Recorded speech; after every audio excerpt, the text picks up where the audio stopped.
안녕하세요. 절대갑TV의 명품 PD 한PD입니다. 최근에 그 주택시장의 하락 수치가 드디어 나타나기 시작을 했어요. 세종이 먼저 대구가 나타났고, 그리고 지역적으로는 이제 광명이에요, 광명. 그 다음에 동두천. 자, 이렇게 점차적으로 나타나고 있어요. 집값이 떨어지는 지역이 나타나고 있다라는 거예요. 자, 그리고 두 번째로 이 하락의 지역이 점점 늘어나고 있다라는 거예요. 하락의 지역이. 자, 이게 지금 이제 뭐 말한 대구, 세종, 뭐 광명, 동두천뿐만이 아니라 강북 지역에서도 금강구 노도강 지역에서도 뭐 1억 4천, 노원구죠. 노원구에서도 1억 4천 정도 떨어진 실거래 가격이 찍히고 있다라는 거예요. 자, 그 얘기는 뭐겠어요? 이게 뭐냐면은 그동안 이제 높은 호가에 내놨는데 집이 팔리지 않다라는 거예요. 그러니까 금매로 내놓기 시작했다라는 거예요. 그러니까 지금 이제 강북구, 노도강, 금강구에서는 약보합으로 나타나고 있거든요. 자, 그러나 1주, 2주 후에는 하락 전환 된다는 얘기예요. 자, 이게 왜 이런 게 의미가 있냐면은 우리가 그동안 이런 것을 전혀 기대를 못했잖아요. 계속 상승만 하다 보니까. 그리고 불과 한 2, 3개월 전만 해도 강세론자들이 많았어요. 물론 강세라고 말할 수 있는 여건들이 많았어요. 그리고 이제 여러 연구기관에서도 나오는 것도 2022년도에도 시장은 강세이다. 자, 뭐 그런 원인 중에 하나가 정부의 어떤 규제, 어떤 공급 물량, 시장에 유통 물량이 없다 보니까 뭐 말이 뭐 예상이 아주 쉽게 강세론으로 얘기할 수밖에 없었어요. 뭐 저도 이제 그런 포지션을 갖다가 제가 이제 한 5월, 6월부터 조금 아니다라고 얘기를 했어요. 저는 5월, 6월부터 시장을 중립적으로 보고 시장이 이제 좀 전환점이 된 것 같다라고 얘기를 그때부터 시작을 분명히 드렸어요. 추세가 좀 전환될 것 같다라고 얘기를 드렸고, 자, 그런 그 주변 여건들이 이 조건들이 뭐라 그럴까요? 조건들이 갖추어지고 있는 것 같아요. 하락을 위한 조건들이. 자, 우리가 그리고 이제 문제는 이제 뭐냐면 이미 뭐 지방에서는 어떤 그 소도시, 뭐 30만의 도시, 뭐 그런 데서는 이제 미분양이 나고 있고, 뭐 일부 광역시에서도 나오고 있고, 자, 미분양이 나고 있는데 수도권에서도 미분양이 지금 나고 있다라는 거예요. 수도권이. 자, 일단 그 하락이 시작된 동두천. 뭐 사실 동두천은 예전의 기준으로 보면 그곳이 올라갈 수 있는 뭐랄까요? 그런 그 입지는 아니었어요. 그렇게 크게 뭐 조금 갭매우기로 올라갈 수 있지만 그렇게 급등할 지역 말 그대로 뭐 거의 전국 상승률 1위 내지 2위 할 정도로 많이 올라갈 지역은 아니었다라는 거예요. 그만큼 투자자가 이제 많이 들어갔다라는 이야기예요. 자, 그러니까 이제 동두천에서 또 분양이 이루어졌겠죠. 이제 물 들어올 때 이제 노를 줘야 돼. 건설사들이 동두천에 분양을 했는데 분양이 안 되더라는 거예요. 파주에서도 분양이 안 되더라라는 거예요. 자, 이런 그 하락의 수치가 나오고 시장이 급격히 냉각된 것은 결국은 정부의 확실히 돈줄을 조이겠다라는 계엄령 같은 어떤 대출 규제였죠. 고성범 위원장의 대출 규제였죠. 결국은 뭐 지금 뭐 잔금 대출도 못 나가게 할 정도로 막강한 그 규제가 들어왔었잖아요. 뭐 그래서 뭐 잔금 대출 받으러 밤샘을 하는 풍경까지 우리가 신문에서 봤죠. 자, 그런 그 상황에서 집값이 지금 급격하게 냉각을 하는 거예요. 자, 이게 이제 대출을 조인다는 얘기는 결국은 대출을 받을 수 있는 어떤 중저가 아파트에서 결국은 하락이 먼저 시작이 되겠죠. 자, 그러니까 대출 규제와 상관없는 15억 이상의 아파트는 아직도 신고가가 나오고 있는 거예요. 정부의 규제가 또 똘똘한 한 채를 또 유도하고 있으니까. 자, 그렇게 우리가 일단 시장을 보고 지금 그 하락의 이유가 바로 이런 시장의 조건에서 나타나고 있다라고 봐야 돼요. 자, 우리가 지금 집값이 거의 3배 올랐거든요. 3억 하던 게 10억 3억 5천 하던 게 10억 갔으니까 분양가 기준으로 경기도권에서 좋은 것들이. 그리고 뭐 서울은 뭐 웬만한 데는 뭐 두 배, 강남도 거의 3배 가까이 올라온 것 같아요. 자, 이거는 일단은 비정상적인 시장의 어떤 그 흐름 속에서 폭등이 나온 거예요. 어떤 정부의 규제, 정부의 지금 좌파 정부의 정책의 믹스, 자, 공급량 위주로 가야 되는데, 공급량을 계속 공급을 하면서 가야 되는데, 정부는 공급량의 초반에 이제 나중에는 공급 물량에 대한 정책을 써서 3기 신도시에 많은 물량을 이제 만들어냈지만 초반에 실패를 했다는 거죠. 자, 그리고 정부가 또 잘못한 것은 뭐냐면 분양가 상한제라니까 서울 도심에서 분양 물량이 안 나온다는 것도 문제이고, 자, 그리고 시장의 유통 물량을 다 확 막아버렸어요. 그냥 다주택자들의 주택 구입을 주택의 매매, 그다음에 물량, 유통 물량, 그리고 매매할 수 있는 물량을 다 막아버렸어요. 중과세로. 그게 결정적이었던 거죠. 생각을 해보세요. 이게 시장의 유통 물량을 막으면 시장에 물건이 안 나오면 결국은 그 시장에 유통 물량이 적으면 가격이 올라갈 수밖에 없지 않겠습니까? 자, 이게 결정적인 거예요, 결국은. 가령 시장에서 정상적으로 유통이 됐으면 사고 싶은 사람이 조금 더 싸게 살 수가 있는 거예요. 그렇지 않겠습니까? 그리고 그걸 또 어떤 사람이 또 팔면 또 다른 사람이 또 싸게 사고, 좀 더 싸게 사고. 자, 그렇지 않다 보니까 유통 물량을 막아보게 되니까 한 개 살 때마다, 한 개 거래가 될 때마다 호가가 1억, 2억씩 올라가는 아주 기이한 현상이 나타났던 거예요. 그러니까 정부의 좌파 정부의 중과세, 아주 지독한 규제, 그 다음에 결정적으로 임대차 보호 3법. 자, 그거를 이제 전세가 폭등하니까 갭을 껴가지고 많은 투자자들이 또 시장에 들어가고, 그리고 영끌해서 또 집을 사게 되고, 그런 상황 전개로 가격이 폭등을 했다라는 이야기인데, 자, 제가 얘기하고 싶은 것은 그런 것은 지금 비정상적인 시장이었다는 거예요. 일단은 초저금리 유동성도 거의 금리가 2% 초반대, 이게 사실 굉장히 비정상적인 거거든요. 우리가 지난 과거의 역사를 되돌아보면 이런 초저금리가 없거든요.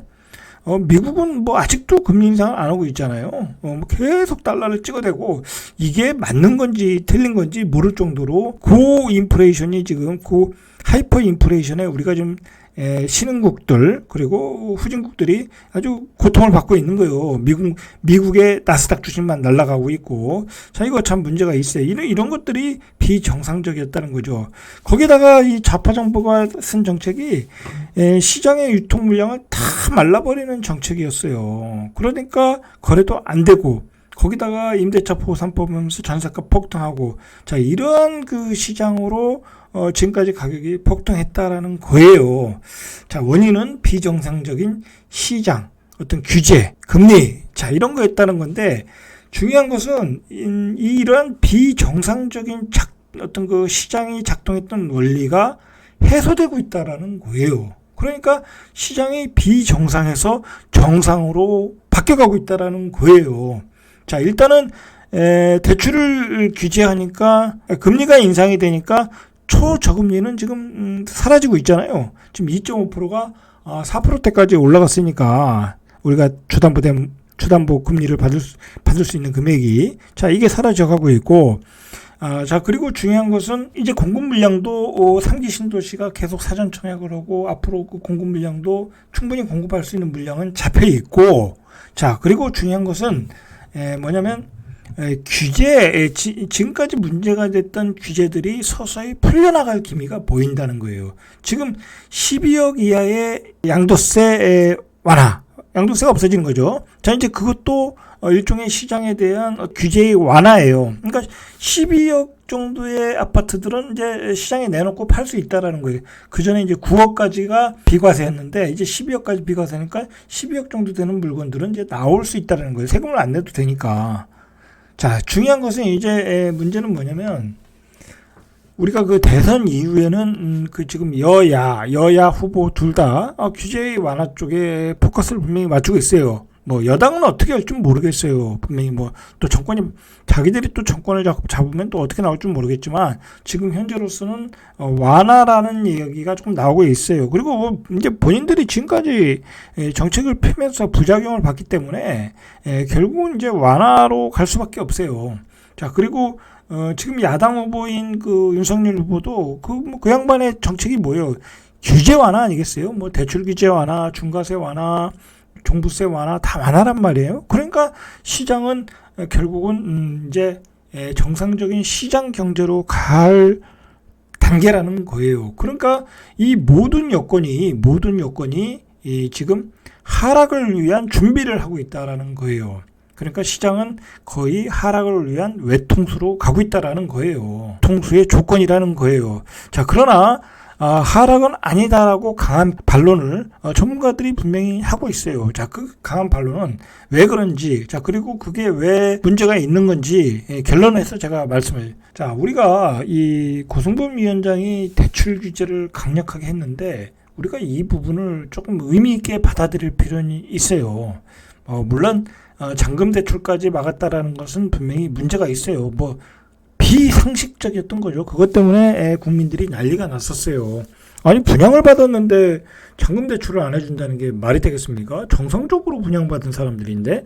자, 어쨌든 지금 좌파 정부가 왜 대출을 규제해야 되는가라는 것은 이유가 있어요. 우리가 지금 GDP 대비 부채 비율이 세계 1위, GDP 대비 162%라고 해요. 그러니까 이게 세계 1위라는 거예요. 그래서 IMF가 경고까지 했다라는 거예요. 자, 우리가 이 GDP 대 162%까지 갔던 것은 결국은 집값이 올라가서 그런 것이고, 그리고 2009년부터 시작된 전세자금 대출이 급격하게 증가했다는 거예요. 그러니까 2009년도부터 우리가 전세자금 대출을 많이 풀어줬다라는 거예요. 이게 또 기업으로 돈이 못 가니까 놀고 있는 돈을 어떻게 해야 되겠어요? 은행에 있는 돈을 풀어야 될 거 아니에요? 돌려야 돈이 돌아갈 거 아니에요? 그러니까 그걸 일반 시민들한테 전세자금 대출을 해준 거야. 그러니까 사람들이 금리도 싸고 그러니까 대출을 받아서 자기 주거를 업그레이드해서 살았던 거예요. 그래서 웬만한 신혼부부들 다 아파트에 살잖아요.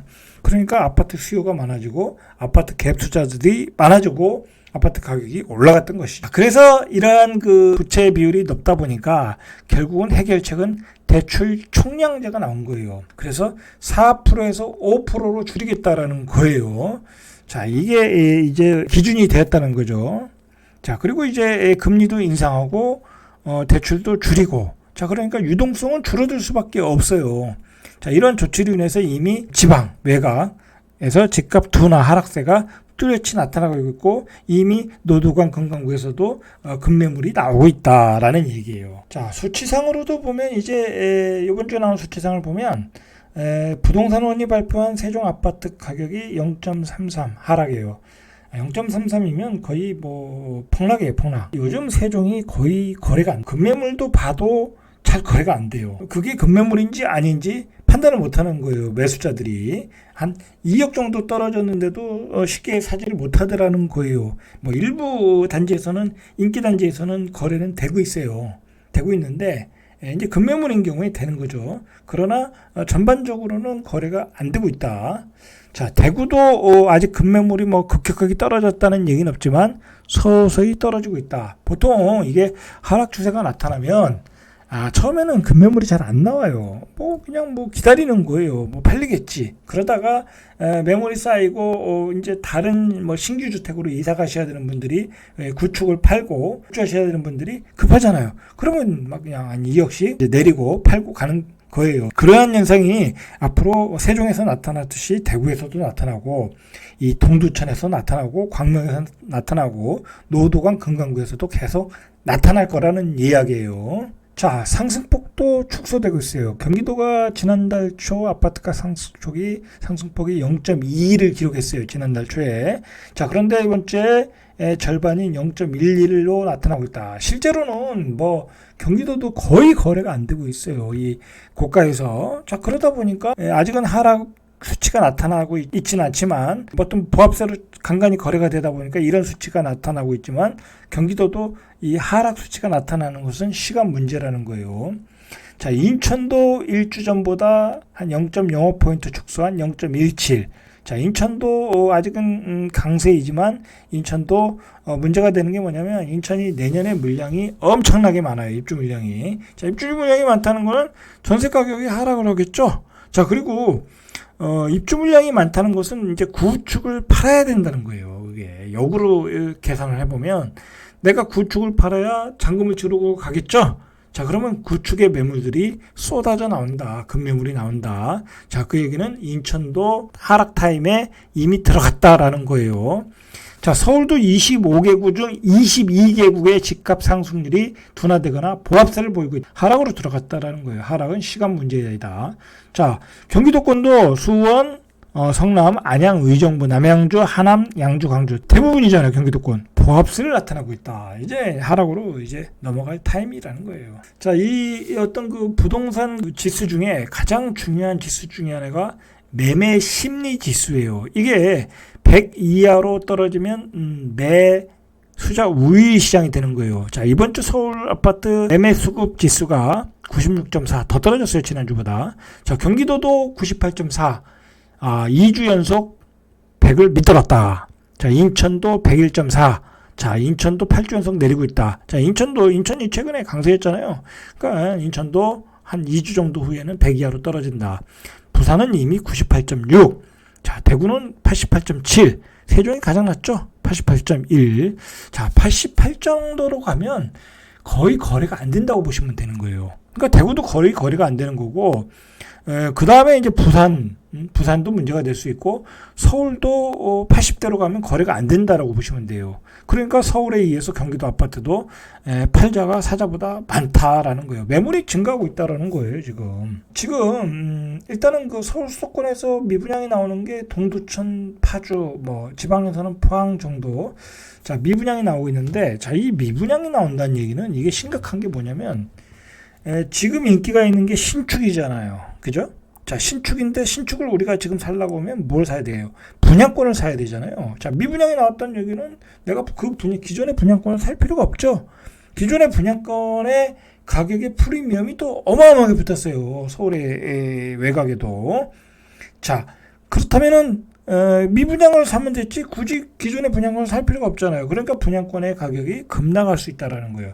분양권의 가격이 급락한다는 얘기는 기존의 구축이 급락한다는 거예요. 자, 그리고 거기다 공급 물량까지 들어가면 역전세에 들어갈 수 있다는 거예요. 잔금을 못 낸다는 거예요, 지금. 특히 그 입주 시기가 다가온 그 입주 아파트의 가격은 급격하게 떨어질 가능성이 있다라는 거예요. 그러니까 역으로 말하면 그 신규로 내가 아파트 사야 되겠다. 자, 신규로 아파트를 사서 들어가야 되겠다. 실수요자 입장에서. 자, 그런 분들은 지금 이제 조만간에 입주하는 아파트를 기다렸다. 그렇게 금매가 나오는 물량을 사서 들어가면 되겠죠. 자, 그렇게 하시면 되는 거예요. 그럴 땐 그렇게 하시면 되는 거예요. 또 떨어지겠지 하지 말고, 만약에 뭐 예를 들어서 운이 좋아서 분양권 가격이 아주 뭐 7, 80% 급락했다. 자, 그러면 그런 건 사셔도 되는 거예요. 지금 인플레이션 시대이니까. 자, 그렇게 하시라는 거예요. 자, 그러니까 지금 문제는 반대로 분양권을 지금 많이 가지고 계신 분들은 지금 빨리 물량을 털어야 될 타이밍이에요. 안 그러면 나중에 크게 곤욕을 치를 수 있어요. 분양권 많이 투자하신 분들 많거든요. 진짜 많아요. 많을 수밖에 없어요. 이렇게 지난 그 한 8, 9년 동안의 어떤 그 상승장을 하다 보면 분양권을 뭐 한 10개, 20개 가지신 분들이 있다니까요. 막 여러 명의 명의를 이용해서. 자, 그런 분들 굉장히 그 긴급한 상황이라는 거예요. 시장주의자고 앞으로 집값은 우상향한다는 그런 생각을 가지고 있지만은 생각을 가지고 있어요. 저는 폭락론자는 아니에요. 집값이 그렇다고 여기서 뭐 갑자기 급락을 한다, 뭐 그걸 폭락을 한다 그런 얘기를 하는 건 아니에요. 그러나 세종에서 이제 보시면 아시겠지만 이 세종에서 나타나는 현상이 어떤 이제 앞으로 전국적으로 그런 현상이 나타날 가능성이 많아요. 예를 들어서 요즘 뭐 신문에도 나오지만 세종에서 한 2억 정도 빠진 가격에 거래가 되더라. 예를 들어 13억에 거래되는 게 11억 되더라. 10억에 거래되는 게 8억에 되더라. 되고 있어요. 실제적으로 그렇게 되고 있어요. 워낙 많이 올랐으니까 충분히 그런 조정이 나올 수 있어요. 뭐 아직 국회의사당이 언제 들어온다는 게 뭐 확정된 것도 아니고 그게 막 아직 시간이 많이 남았고 그리고 실수요자가 여기는 없으니까 외지에서 들어오는 실수요자가 없다 보니까 그럴 수밖에 없어요. 자, 그런데 많이 올랐기 때문에 그렇게 빠져도 그렇게 표시가 안 나는 거예요. 그런데 이런 현상이 다른 지역에서도 나타나고 있다라는 거예요. 예를 들어서 광명 그 역세권에서도 15억 가던 아파트가 13억 거래됐잖아요. 12억 5천 됐죠? 2억 5천이 빠졌어요. 자, 그런 현상이 왜 나오겠어요? 바로 5억에 분양받은 것을 15억 가던 거니까 내가 12억 5천에 팔아도 7억 5천을 먹었잖아요. 그러니까 그렇게 싸게 파는 거예요. 뭐 세종시도 마찬가지예요. 예를 들어서 10억 하던 걸 8억에 팔았으면 그 사람은 3억에 분양받은 거니까 5억을 먹고 파는 거예요. 자, 초반에 많이 먹은 사람들이 그만큼 수익을 많이 냈기 때문에 그 정도에 팔아도 괜찮다라는 거예요. 이런 현상은 급등한 지역, 앞으로 급등한 지역, 지금 급등한 지역들이 계속 먼저 투매가 나오고 있는 거잖아요. 자, 그런 지역에서 계속 나타날 수 있다라는 거예요. 그러면 서울의 역세권이 얼마나 올랐어요? 서울의 역세권도 3배 올랐어요. 5억원 신축이 10억 올랐단 말이에요. 거기도 2억, 3억씩 떨어질 수 있다라는 거예요. 자, 이걸 우리가 명심하셔야 돼요, 지금 앞으로. 그러니까, 예를 들어서 10억 원 아파트가, 이런 얘기하면 좀 기분 나빠할 수 있지만, 3, 4천 빠졌다. 자, 그러면 그게 금매가 아니라는 거예요. 우리가 지금 다른 지역에서 나타나는 걸 보면, 구축은 말할 것도 없겠죠? 강세론자들이 주장하는 게 뭐냐면, 2020년도에는 전세 가격이 강세이다.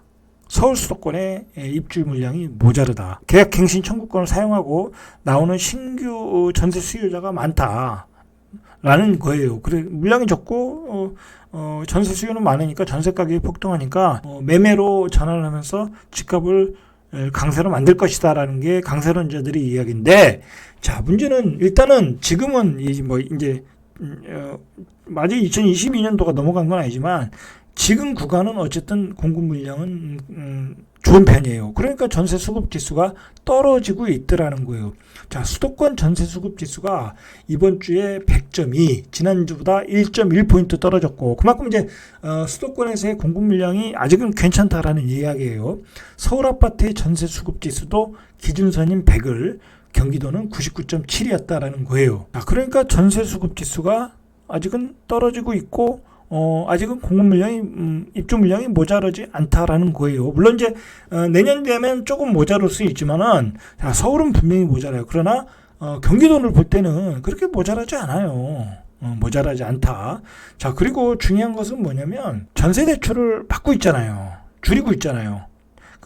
뒤에서 얘기했지만 전세대출 대출 총량제에 전세자금 대출도 포함시키겠다고 그러겠어요. 그러니까 이제 전세 수요도 위축될 수밖에 없다라는 거예요. 자, 서울도 전세가 하락을 하고 있는데, 권역별로 보면 5개 구 중 3개 권역에서 전세 수급 지수가 100 이하로 내려갔다고 그래요. 우리가 말하는 대부분의 지역들이 지난주 102.4에서 금주 98로 떨어졌다. 그러니까 지금 서울의 전세 매물들이 쌓이고 있다라는 거예요. 지금은 강남 4구도 100 이하 97을 기록하고 있다라는 거예요. 자, 앞에서도 말했듯이 지금 강세론자들이 이야기하는 그 유동성의 문제는 정부가 강력한 대출 규제, 일단은 총량을 규제하겠다라는 게 문제이고, 첫 번째는, 두 번째로는 원리금에 대해서 어떤 그 한도를 규제하겠다라는 거예요. 그래서 총 부채 원리금 상환 비율 DSR 규제를 내년 1월부터 시행하는데, 이게 뭐냐면 내년 1월부터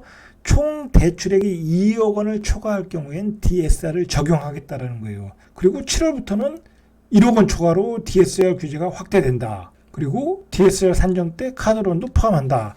이제 카드까지 포함한다는, 카드 금액까지 포함해서 이제 DSR을 규제하겠다는, 그 DSR을 적용해서 대출 금액을 줄이겠다라는 거예요. 그러니까 내가 연끌해서 집을 살 수가 없다라는 거예요. 연끌해서. 옛날에는 다 연끌해서 집을 샀는데, 집값이 올라가면 잔금이 많아지지 않습니까? 많은 금액을 대출을 못 받으니까 어떤 살 수 있는 어떤 여력이 없다라는 거예요. 여력이. 자, 정부가 분명히 말을 했어요. 그 언론 보도를 통해서 전세 대출도 총량에 포함하겠다라는, 그러니까 대출 규제로 4%에서 5%인데 거기에 어떤 그 매매 대출만 포함하는 게 아니라 그 안에 전세 대출도 포함해서 대출 규제를 하겠다라는 거예요. 자, 그러면 이제 문제가 뭐냐면, 연초에는 이제 막 그 여유가 있잖아요. 4%에서 5%까지 이제 다 그 소진될 때까지는 여유가 있는데, 연말 되면은 바로 중후반 넘어가면 전세 대출 금액이 안 나오는 거야.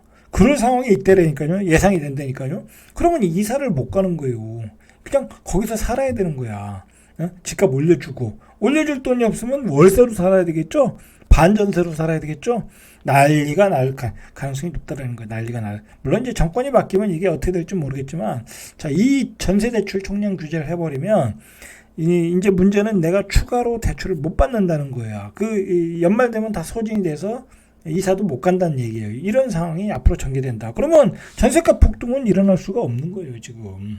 전세가 폭등은 미리 차단하고 있다. 정부가 전세대출 총량 규제를 통해서. 자, 어쨌든 지금 거래가 한 80%, 심지어는 90%까지 감소했어요. 서울 수도권, 경기도, 전국 지방이 다 그래요. 거래가 80에서 90% 감소했다. 자, 매물이 증가하겠죠, 당연히. 자, 그러니까 한 달 전 매물이 43,154건이었던 게 현재 44,987건, 4.2%가 증가했다. 자, 경기도도 한 달 전에 비해서 9.1%가 증가해서 8만 건을 돌파했다라는 거예요.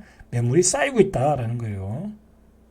자, 이런 매물이 쌓이다가 입주 물량이 터질 때는 바로 이제 급매물이 나오는 거예요. 그 지점에서. 자, 일단 이 하락의 확산이 어떻게 될 것인가 라고 볼 때 벌써 이게 제가 이번 주 초에 방송했는데 강북 노도강에서도 급매물이 나오고 있다고 하는데 벌써 이 신문에 나왔어요. 1억 4천까지 떨어진 그 가격이 떨어지고 있다. 그러니까 다음 주에 이제 노도강 쪽에서는 이제 또 그 하락 수치가 나올 가능성이 없겠죠. 자, 이제 대출 규제를 결정적으로 막으니까 바로 이런 그 중저가 아파트의 지역들에서 이런 중저가 아파트의 지역 금강구 노도강에서 이제 아파트의 가격이 급락하는 사례가 점차 많이 나타날 수가 있다라는 거예요. 자, 이런 현상이 이 억씩 떨어지는 현상이 지방으로 확산된다라는 거예요, 앞으로. 자, 그래서 제가 다음에 어떤 지역이다 말씀을 드린 거예요. 자, 이게 보니까 제가 이제 저번에 방송에도 얘기했듯이 대전이 조금 위험해 보이고, 자, 부산도 위험해 보이고, 인천은 내년에 위험해 보이고, 자, 이게 순서가 다 보이는 거예요. 이게 강세론자들이 아직도 이제 얘기를 하는 게 뭐냐면 초저금리다. 자, 지금 초저금리 아니에요. 금리 인상이 이미 2차례 했고, 지금 이번 주에 나온 11월 달에 그 미국의 인플레이션이 6.8% 나왔어요. 그래서 벌써 금리 인상을 서둘러야 되겠다. 연준에서도 이야기가 나오고 있어요. 그러니까 연준도 내년 중반에 이제 금리 인상 계획이었던 것 같은데 내년 초로 땡길 가능성이 많아요. 지금 6.8%면 말이 안 되는 거예요, 지금. 원래 2%만 넘어도 후들거렸는데 6.8%가 나와서 아주 비상 걸렸어요, 지금. 자, 그러니까 초저금리 시대는 이미 끝났다라고 보시면 돼요.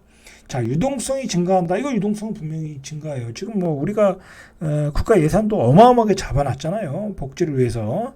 자, 그리고 유동성은 증가할 수밖에 없어요. 자, 그건 사실이다. 그러나 그 유동성을 대출 규제로 막겠다라는 거 아니겠습니까? 대출 규제를 막겠다라는 거예요. 집 사는데 전세 대출하는데 안 내주겠다. 그러니까 유동성이 별 의미가 없는 거예요. 자, 공급 물량이 부족하다라는 이야기를 해요. 자, 공급 물량이 부족한 것은 서울이에요, 서울.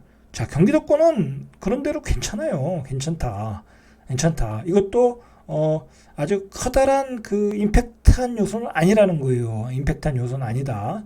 자, 전세 가격이 폭등한다. 이것도 쉽지 않아요. 지금 전세 가격이 폭등한다는 것도. 왜냐하면 전세대출 규제가 들어가잖아요. 전세대출 규제가 들어가면 결국은 전세가 월세로 전환하는 경우가 많을 거란 말이에요. 자, 그러다 보니까 요것도 그렇게 예상대로 될 것 같지 않다라는 거예요. 자, 그리고 결국은 전세가 조금 모자랐다는 것은 결국은 시장의 규제 때문에 매매할 사람들이 매매를 못하고 그 다음에 매매를 못하다 보니까 전세에 더 눌러 살다 보니까 전세주가 많았던 거거든요. 시장의 규제, 그게 이제 시장의 규제의 어떤 그 부작용이거든요. 자, 그런데 내년에는 결국은 시장 규제는 풀어주는 방향으로 갈 수 있다라는 거예요. 규제가 풀어주는 트렌드로 가고 있다라는 거예요. 시장 완화 정책 가능성이 높다라는 거예요. 자, 그리고 어쨌든 이제는 작년에 올해 상승을 주도했던 2030의 영끌이 불가능하다. DSR 규제로 불가능하다라는 거예요. 이제 살 사람이 없다라는 거예요. 이런 모든 조건이 지금 상승을 제약하고 있고 결국은 하락을 위한 외통수 시장으로 가고 있다라는 거예요. 자, 오늘은 여기까지 이상 절대값TV의 명품 PD 한 PD였습니다.